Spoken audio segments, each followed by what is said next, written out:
Hello everyone, my name is Jeremy. Welcome to Block and Key. Today I want to talk about the ransomware that's infecting hundreds of thousands of Windows machines around the world and what you can do to protect yourself, and my personal view on who's really behind it and what we can expect going forward.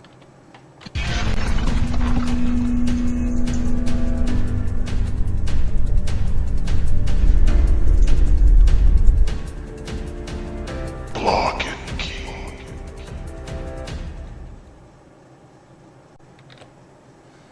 So today on Steemit, I wrote a post called Microsoft and Putin, We Need More Government.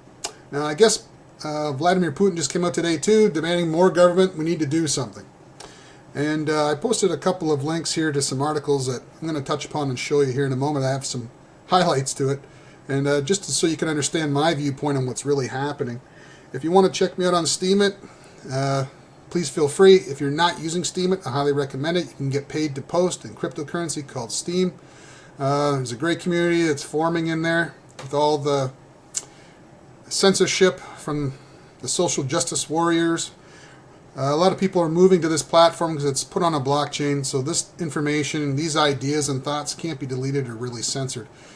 Without getting too much into Steemit, but if you'd like to catch up with me on there, you're going to find probably a lot of people you follow on there if you're not using it already. But getting back to this, so this was originally published yesterday. It's from RT, and it was edited today which is the May 15th. Microsoft has criticized the NSA for their major role in spreading the WannaCry ransomware epidemic, which paralyzed hundreds of thousands of computers worldwide. The tech giant urged governments to use and store their cyber warfare tools responsibly.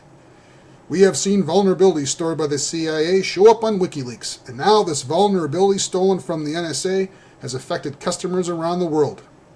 Microsoft President and Chief Legal Officer Brad Smith said in a blog post, "This attack provides yet another example of why the stockpiling of vulnerabilities by governments is such a problem." Oh yes, it's a major problem. It's a tremendous problem. And we have to understand that it's, number one, it shouldn't be at all used, some of these tools and weapons, and they're not really spying on the enemy. If you ever watch the movie Snowden, they touch upon it in there. That's why he became a leaker and a whistleblower, describing most of the time they're spying on their own citizens. I'm not going to read the whole article, but you can feel free to check it out. I'll post the links below in the description. This is really cute. I love this part. "The governments of the world should treat this attack as a wake-up call. They need to take a different approach and adhere in cyberspace to the same rules applied to weapons in the physical world. We need governments to consider the damage to civilians that comes from hoarding these vulnerabilities and the use of these exploits." Wow, so now everyone's afraid and everyone's in fear. We just need more government. We need governments to consider, and maybe we can come up with a new international tribunal on ethics. Maybe we can come up with like a Geneva Convention for cyber warfare. This stuff is outrageous, and for Microsoft to make such claims, I'm going to get to the next article. This is from 4 years ago in The Guardian. I believe it was the summer of 2013. This is all part of the Edward Snowden leaks, and there's been so many leaks it's tough to keep track. But the title of this is Microsoft handed the NSA access to encrypted messages. And it goes on, secret file show, scale of Silicon Valley cooperation in PRISM, Outlook.com. But this is knowledge that you can easily go look up on the internet yourself, and it was just only 4 years ago, not even 4 years ago. I can't believe that we've forgotten so much about it already. Microsoft has collaborated closely with U.S. intelligence services to allow users' communications to be intercepted, including helping the National Security Agency to circumvent the company's own encryption, according to top-secret documents obtained by The Guardian. So, wait a minute, didn't we just read before, just today, how Microsoft is upset with the NSA? And how dare they? What are they really upset with? They said they need to be able to store their tools properly. So when you read between the lines and actually see what's happening, it doesn't seem like Microsoft's too upset that these tools are actually developed by the NSA. It's just that they weren't storing them properly. Again, this article is from 4 years ago. It says here, the files provided by Edward Snowden illustrate the scale of cooperation between Silicon Valley and the intelligence agencies of the last 3 years. The documents show that Microsoft helped the NSA to circumvent its encryption to address concerns that the agency would be unable to intercept web chats on the new Outlook.com portal. So again, most of this stuff is not new. This information you've probably heard about or maybe you've forgotten, but it's worth repeating. The agency already had pre-encryption stage access to email on Outlook.com, including Hotmail. The company worked with the FBI this year, which would have been 2013, to allow the NSA easier access via Prism and to its cloud storage service SkyDrive, which now has over 250 million users worldwide. I imagine that number is much, much higher. It's been 4 years, so I'm sure they're spying on everybody else as well. Microsoft also worked with the FBI's Data Intercept Unit to understand potential issues with feature in Outlook.com that allowed users to create email aliases. In July last year, so that would have been 2012, 9 months after Microsoft bought Skype, the NSA boasted that a new capability had tripled the amount of Skype video calls being collected through Prism.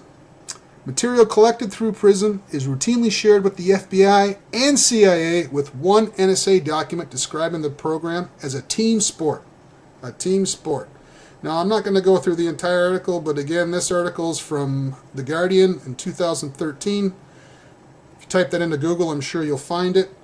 And, you know, it's just amazing the hypocrisy that is happening right from Microsoft themselves. And I don't know, I'm sure Apple's involved. I'm sure that, like I said, a lot of Silicon Valley companies are. So when I want to talk to you about how to protect yourself, like right now I'm screencasting on Linux. I'm not saying it's the most secure operating system in the world, but if you want to protect yourself, keep regular backups of your data on a separate drive, not on your network, not attached to your computer by USB. Just do it regularly, pop the drive in, do a data backup overnight, remove it, disconnect it from your computer. Even if you're on a Mac, you're one of those people that thinks you're on a Mac, you're all safe. Well, again, a lot of these leaks that have come out, there's backdoors and cracks into all this stuff. Linux, I believe there is some. They use some vulnerabilities using Python, but the nice thing with Linux is it's open source. So if you're really concerned about it, unless you're into high-end graphics, video games, if you really need Windows, what I do is I run a virtual machine. I run a virtual machine. You can use VirtualBox. If you're on a Macintosh, you can run VMware for Mac. I think it's called Fusion. There's different platforms you could try. But if you're really concerned about it, you got to take this seriously. But I had to bring this out, like for Microsoft to even. I can't even believe they would make a comment. I guess they had to. There's so many people being infected. But why are you still running this operating system? If you really don't need to, I know and work, it's on an Active Directory domain controller, you really have no choice. But for your personal use at home, your privacy, I highly recommend switching to an open source operating system like Linux or something else. This isn't the last. There's going to be plenty more of this ransomware, malware stuff to come, and just be prepared. And with Bitcoin, if you can, get your hands on it before it goes higher. It might see a pull down. I am suspecting that it won't be too much longer, and then the government's going to be coming out trying to slam it back down, putting the fear out. They'll probably say, well, if you had to pay with cash or wire transfer, this never would have happened because the payment demand is in Bitcoin. And that's quite a possibility, but don't be frightened. Just keep buying it if you're a buyer of Bitcoin or even some of these alt currencies like Ethereum. Avoid some of the alts. Again, I'm not a big favorite of the altcoins, but do your own research, think logically, and you have a good day. Take care.